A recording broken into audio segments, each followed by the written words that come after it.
Hello friends, good morning. आज का हमारा टॉपिक है प्रोनाउन में पर्सनल प्रोनाउन, उसका पहला, और उसके बाद है उसके अंदर का जो पार्ट है जो सब्जेक्टिव प्रोनाउन है उसका। आज हम सब्जेक्टिव प्रोनाउन के बारे में डिटेल से जानेंगे कि सब्जेक्टिव प्रोनाउन क्या है। इस सब्जेक्टिव प्रोनाउन को दो और नाम से भी हम जानेंगे, सब्जेक्टिव केस और नॉमिनेटिव केस। सब्जेक्टिव केस या नॉमिनेटिव केस। केस यहाँ कहने से मतलब है, जब नाउन और केस टॉपिक बताया गया था उसमें बताया गया था कि केस जो है वह बतलाता है सब्जेक्ट नाउन या प्रोनाउन का अदर पार्ट्स, जो वर्ड्स सेंटेंस के जो अदर पार्ट्स हैं उससे रिलेशन, या स्पेशली आप कह सकते हैं वर्ब के साथ भी उसके रिलेशन को बतलाता कौन है, केस बतलाता है। तो सब्जेक्टिव केस और नॉमिनेटिव केस कहने से मतलब है ये जो प्रोनाउन है I, we, you, he, she, it और दे, इसका वर्ब से या अदर पार्ट से सेंटेंस में क्या रिलेशन है वो उसको बतलाता है। तो ये जो सब्जेक्टिव केस का मतलब है कि ये सब्जेक्ट प्लेस पर इस्तेमाल होते हैं। सब्जेक्टिव केस से मतलब है कि सब्जेक्ट प्लेस, कहाँ सब्जेक्ट प्लेस, सब्जेक्ट, वर्ब और ऑब्जेक्ट। ये जो हमारा यूनिवर्सल सेंटेंस है, सेंटेंस का स्ट्रक्चर है, किसी भी सेंटेंस का जो स्ट्रक्चर है उसमें तीन पार्ट होते हैं, सब्जेक्ट, वर्ब और ऑब्जेक्ट। तो सब्जेक्ट प्लेस पर जो है वह कौन होता है, नाउन एवं प्रोनाउन। हमने नाउन को पढ़ लिया है, अभी हम प्रोनाउन का स्टडी कर रहे हैं। तो नाउन प्रोनाउन में जो पहला जो है सब्जेक्ट का जो पहला पार्ट है नाउन पढ़ चुके हैं, आप प्रोनाउन का स्टडी कर रहे हैं। तो सब्जेक्ट प्लेस पर कौन रह सकता है, कौन नहीं रह सकता है, इसका हम स्टडी कर रहे हैं। तो जो सब्जेक्टिव केस है इसका मतलब है कि I, we, you, he, she, it और दे जो है यह सब्जेक्टिव केस है और इसका प्रयोग सब्जेक्ट के स्थान पे होगा। और सब्जेक्ट के स्थान पे होगा तो इसके अनुसार ही क्या होंगे, वर्ब होगा। अगर यह सब्जेक्ट सिंगुलर होगा, तो वर्ब भी सिंगुलर होगा। ये अगर प्लुरल होगा तो ये भी वर्ब भी प्लुरल होगा। इसी के अनुसार सब्जेक्ट के अनुसार होगा। तो ये जो हमारा I, we, you, he, she, it और दे जो है हमेशा सब्जेक्ट के प्लेस पर यूज होता है। इसी का आज हमें स्टडी करना है। तो पहला चीज है कि ये जो सब्जेक्टिव केस है उसका पर्सन, जो हमने टेबुलेशन फॉर्म में जिक्र भी कर दिया था कि इसका कौन पर्सन क्या होगा नहीं होगा। आई और वी फर्स्ट पर्सन है। कौन है ये, बोलने वाला। बोलने वाला जो होता है वह कहने वाला, बोलने वाला, यह जो होता है वह फर्स्ट पर्सन है, ये फर्स्ट पर्सन है। सेकेंड है यू, यह क्या होता है, सुनने वाला। जो कुछ भी बताया जाता है उसको सुनने वाला जो होता है, लिसनर, वह हो जाता है सेकेंड पर्सन। और जिसके बारे में चर्चा की जाए, जिसके बारे में बताया जाए वह हो जाता है थर्ड पर्सन।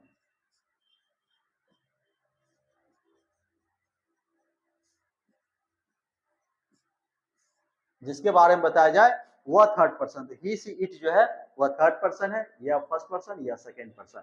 अब है फर्स्ट पर्सन में भी जो है आई जो है वह सिंगुलर है और वी जो है वह प्लुरल है। यू जो है वह सिंगुलर और प्लुरल दोनों है।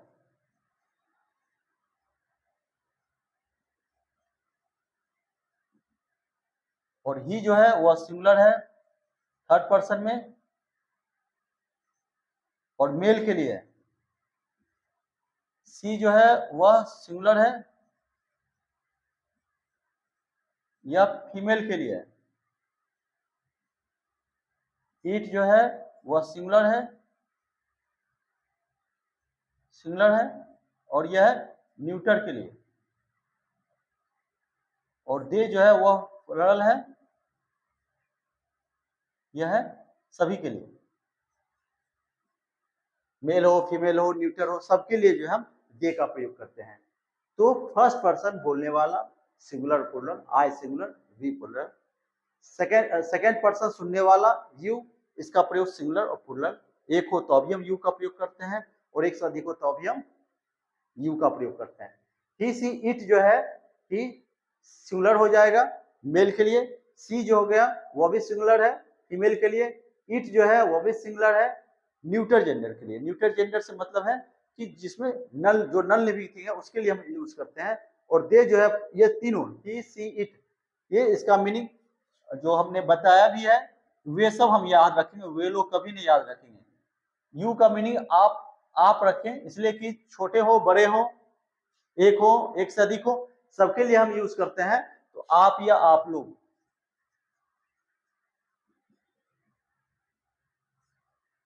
नहीं, वी हो जाएगा हम सब या हम लोग,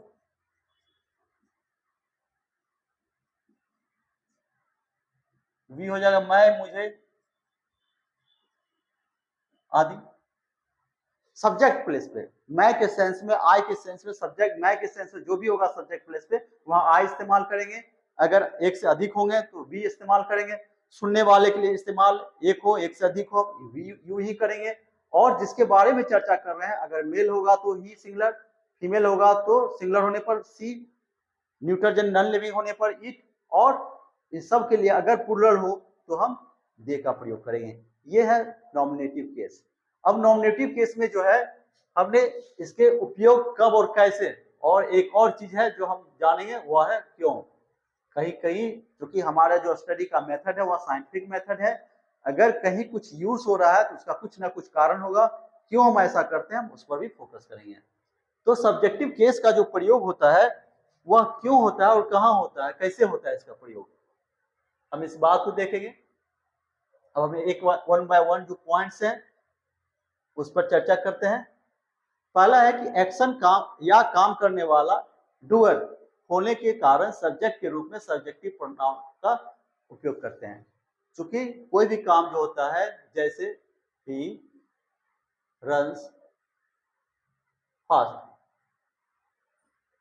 दौड़ने का काम कौन करता है, रन्स, वह तेज दौड़ता है। दौड़ने का काम कौन करता है, इसका करने वाला कौन है, डूअर कौन है, ही। तो ही रन्स फास्ट, इसलिए ही जो है वह क्या होगा, नॉमिनेटिव केस में होगा, सब्जेक्टिव केस में होगा। सब्जेक्ट होगा, नॉमिनेटिव या सब्जेक्टिव केस में होगा। दे प्ले क्रिकेट, यहां जो दे है, प्ले, खेलने का काम, खेलने का काम कौन कर रहा है, दे करता है। डूअर जो है यह क्या है, करता है, करने वाला, या डूअर है नहीं, करने वाला, इसलिए जो है दे क्या हो जाएगा, नॉमिनेटिव केस का। नहीं, ये जो सब्जेक्ट प्लेस है, काम करने वाला जो काम करता है उसको करने वाला डूअर कौन है, इसलिए हम नॉमिनेटिव केस में या सब्जेक्टिव केस में हम इसका प्रयोग, इस टेबल का प्रयोग करेंगे। दूसरा है दो से अधिक, दो या दो से अधिक कर्ता होने की स्थिति में भी सब्जेक्टिव प्रोनाउन का प्रयोग करते हैं। हो सकता है कि कर्ता दो या दो से अधिक भी हों, जैसे he and she,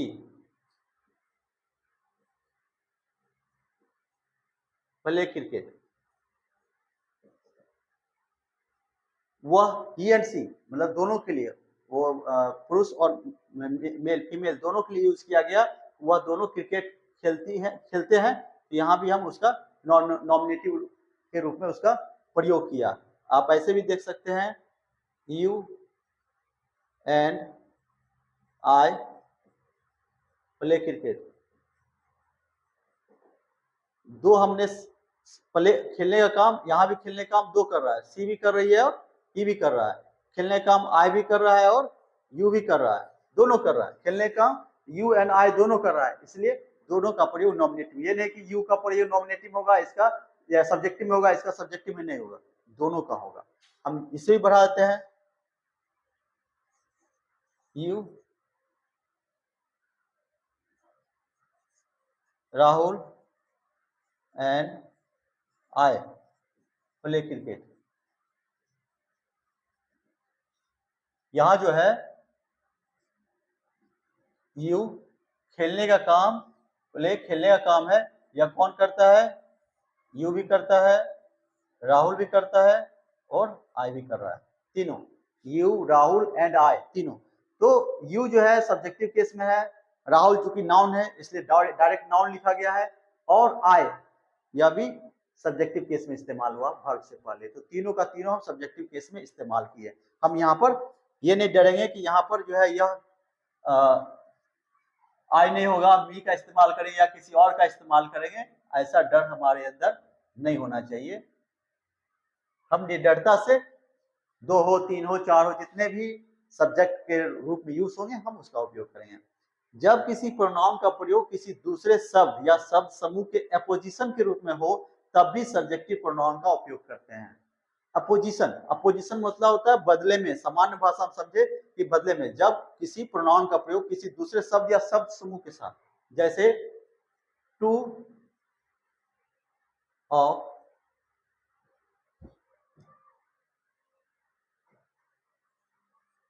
to of us, two of us, हम लोगों में से दो कौन, तो यू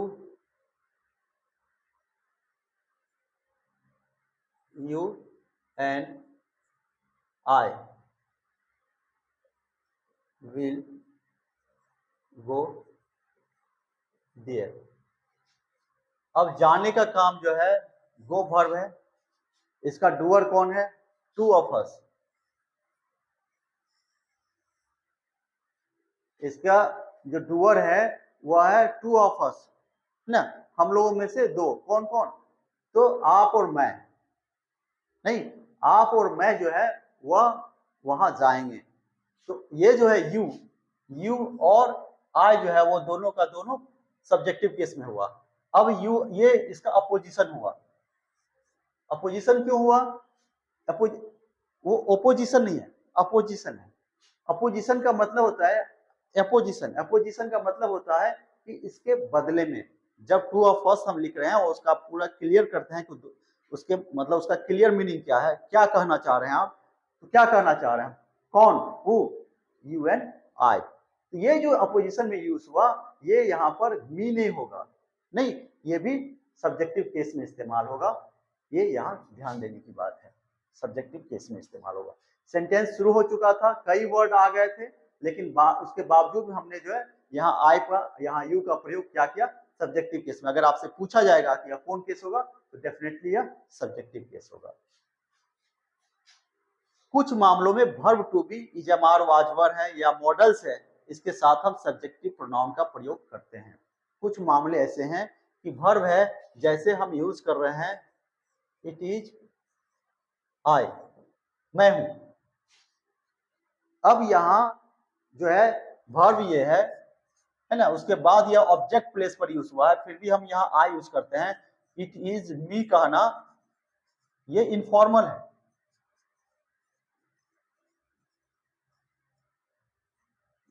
और ये हो गया फॉर्मल। अब ये है कि फॉर्मल और इनफॉर्मल क्या है। फॉर्मल जो है आम बोलचाल की भाषा जो होती है वो इनफॉर्मल होती है, और फॉर्मल जो हो गई जो वैध है, ग्रामर के अनुसार जो सही है, नहीं सबके लिए सही है इसलिए वो ग्रामर में है, किसी के द्वारा कोई अपोज नहीं है उसका। और कुछ लोग किसी चीज को मानते हैं और कुछ चीज को नहीं मानते हैं, तो ऐसे कंडीशन में जो है ये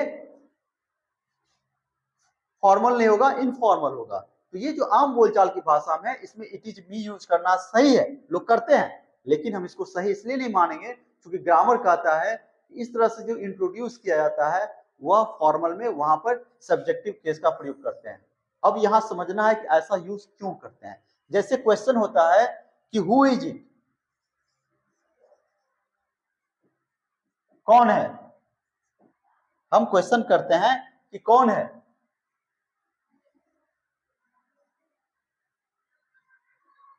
तो हम जवाब उसका देते हैं कि इट इज आई, मैं, नहीं यहां पर मी नहीं होगा। ये जो इस तरीके से बोला था, एक और इसका एक उदाहरण देखेंगे तो आप बहुत क्लियर हो जाएंगे।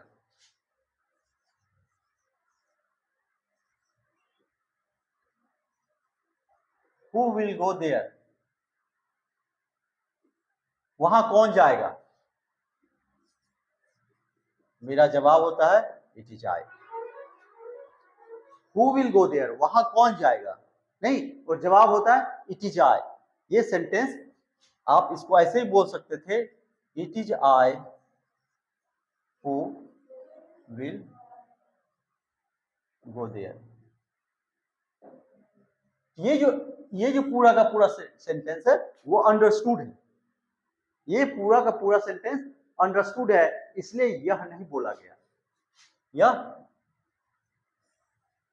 गायब रखा गया सेंटेंस से, सीधे बोला गया इट इज आई। नहीं तो ये जो इट इज आई जो कहने का सेंस हुआ कि ये जो हु विल गो देयर जो आगे बोलना था उसको बोलने वाले ने एब्सेंट रखा, गायब रखा, नहीं इसलिए इट इज आई कहा गया। इसी तरीके से जो है जो इट इज आई, यहाँ जो हु इज इट इज आई, ये जो कहा गया it is I who is here, here, नहीं तो जो ये सेंटेंस जो कुछ पार्ट था उसका उसको गायब रखा गया, उसको बोलने की आवश्यकता नहीं है। यही कारण है कि ऐसे केसेस में जहां आई जो है पूरे के पूरे उस बात को रिप्लेस करता है जो बोलने वाला बोलना चाहता था लेकिन उस बात को ड्रॉप कर दिया, ऐसी स्थिति में यहां पर आई का प्रयोग या सब्जेक्टिव केस का प्रयोग वर्ब के बाद हुआ है। रेयर यूज है, रेयर इसी।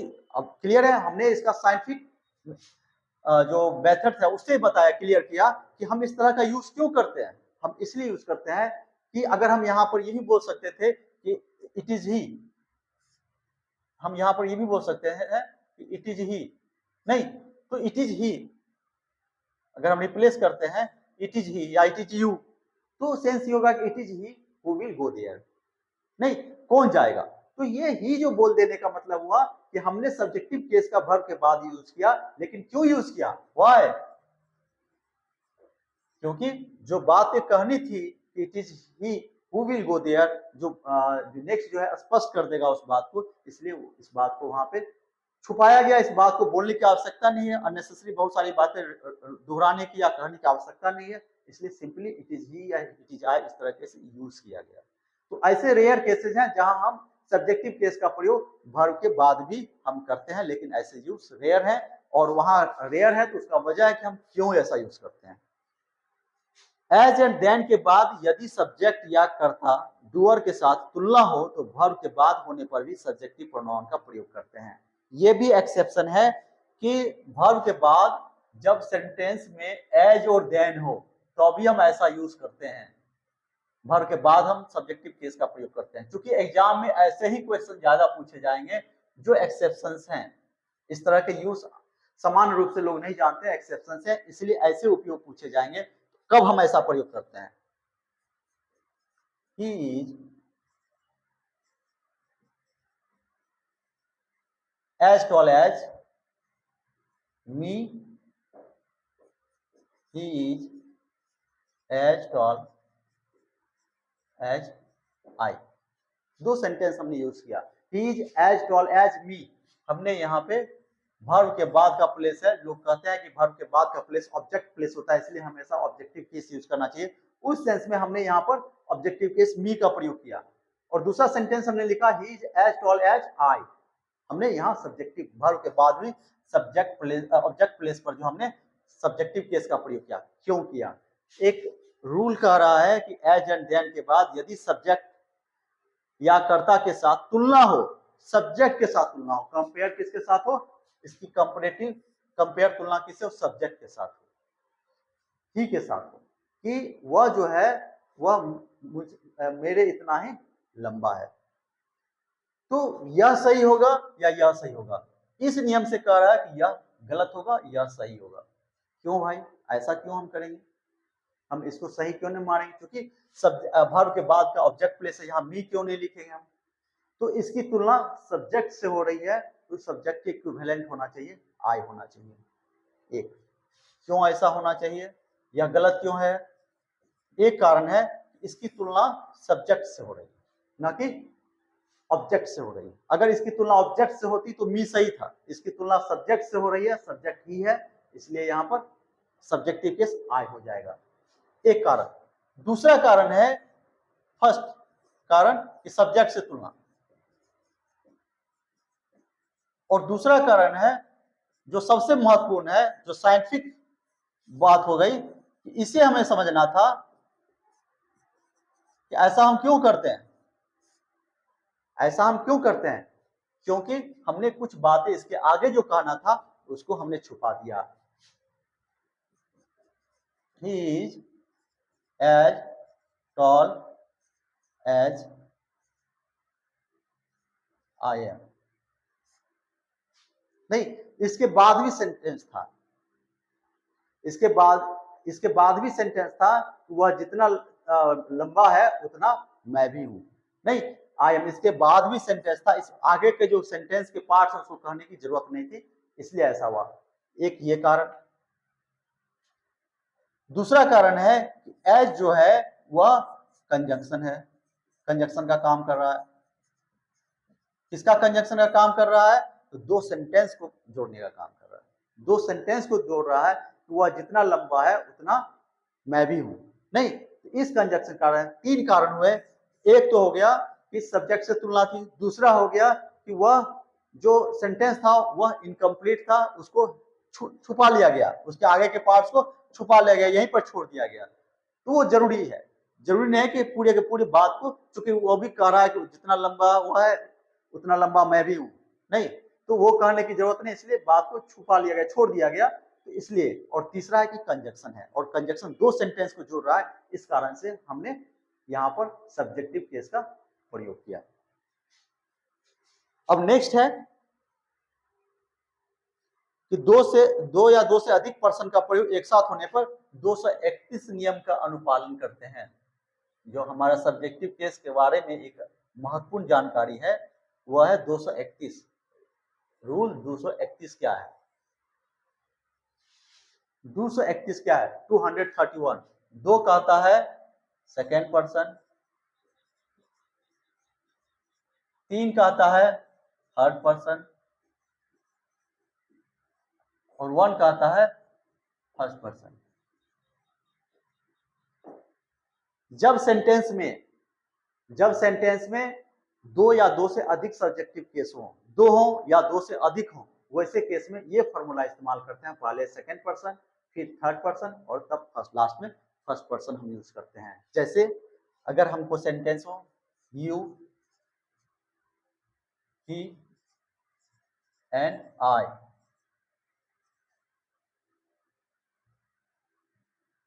will go there. You, Mukesh and I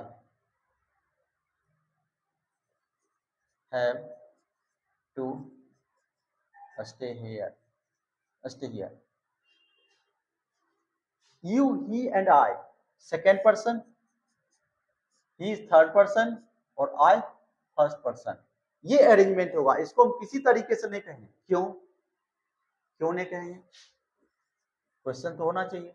हम क्यों स्वीकार कर लें कि भाई आप ऐसी बात बता रहे हैं, हमको ऐसे ही मानना है, क्यों ऐसा करेंगे? तो यहां समझना होगा कि सबसे पहला पॉइंट कि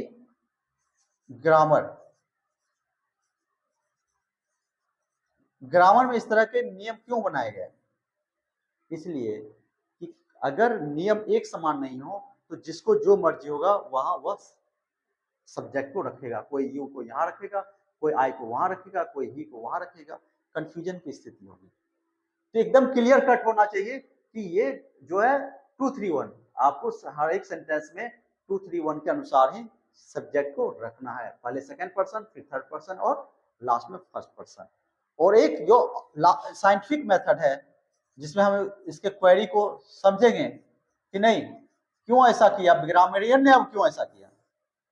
तो मान लेते हैं कि ग्रामरियन ने एक बात कही होगी कि एक अरेंजमेंट होना चाहिए, एक खास नियम होना चाहिए, उसी के अनुसार सबको चलना चाहिए, इससे पूरी दुनिया में इंग्लिश यूज करने वालों में समानता होगी। एक और उसके पीछे रहस्य था। रहस्य क्या?